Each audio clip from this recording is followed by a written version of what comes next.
Bonjour et bienvenue. Alors, qu'allez-vous lire cet hiver? Eh bien, j'ai choisi pour vous 4 romans parmi les 466 romans qui ont été publiés en France entre mi-août et fin octobre 2023.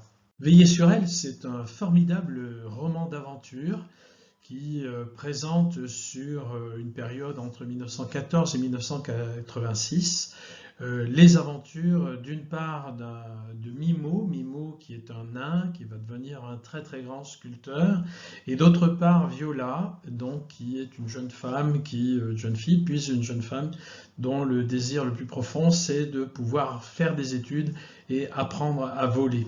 Et puis c'est pas simplement en fait le roman de cette amitié entre ces deux personnages, c'est aussi un roman plein de poésie et plein de réflexions sur l'art et aussi sur la politique, puisque le roman se situe également dans la période de la montée du fascisme en Italie. Le deuxième texte que je voudrais vous conseiller à la lecture, c'est le texte de Neige Sino, qui s'appelle Triste Tigre et qui a reçu cette année le prix Goncourt des lycéens et le prix féminin. Le prix Goncourt des lycéens est décerné depuis 1987 à l'initiative de la FNAC et du ministère de l'Éducation nationale, donc à un romancier ou une romancière, un texte.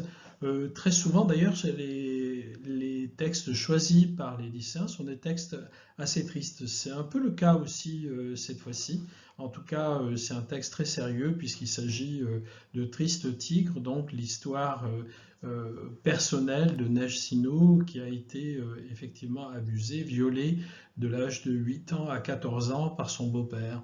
Et elle raconte dans ce livre à la fois ce qui lui est arrivé, mais aussi son analyse, sa dissection, sa tentative de comprendre quels sont les mécanismes qui poussent un être humain à devenir qui amènent un être humain à devenir un prédateur, ou quelles sont les réactions d'une personne par rapport aux méfaits qu'elle a vécu. Et ensuite, c'est un ouvrage extrêmement documenté, à cheval sur la littérature et la recherche. Très beau livre.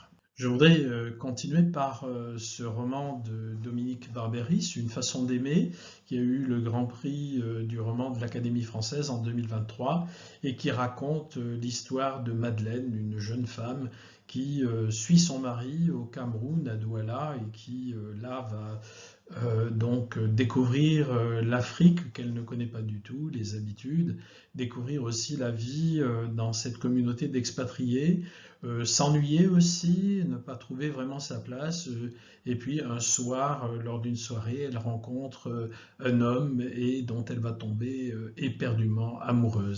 Et je voudrais terminer par le roman de Gaspard Koenig. Gaspard Koenig est à la fois philosophe, essayiste, romancier et homme politique, et qui a reçu à la fois le prix Jean Genot et le prix Interallié cette année, avec son roman Humus, qu'on pourrait qualifier de roman écologique tout en étant assez satirique aussi, et qui met en scène deux personnages, en fait Arthur et Kevin. Kevin qui est fils d'ouvrier et qui va devenir pratiquement un symbole du capitalisme vert, et puis Arthur, lui, qui vient de la bourgeoisie et qui va essayer de faire revivre en fait la ferme de son grand-père, ferme abandonnée, et qui va représenter pratiquement une version du néo-rural, mal compris aussi par les autres paysans du coin.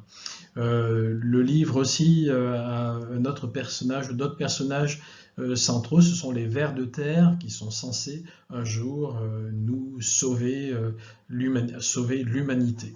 J'ai préparé pour vous un petit livret qui comprend une quarantaine de textes et puis d'autres suggestions de lecture à votre attention. Donc n'hésitez pas, vous pouvez télécharger ce livret gratuitement à partir de l'adresse qui est indiquée en bas à gauche ou à partir du QR code que vous trouvez. Voilà, bonne lecture. C'est tout pour aujourd'hui. Je vous remercie pour votre attention.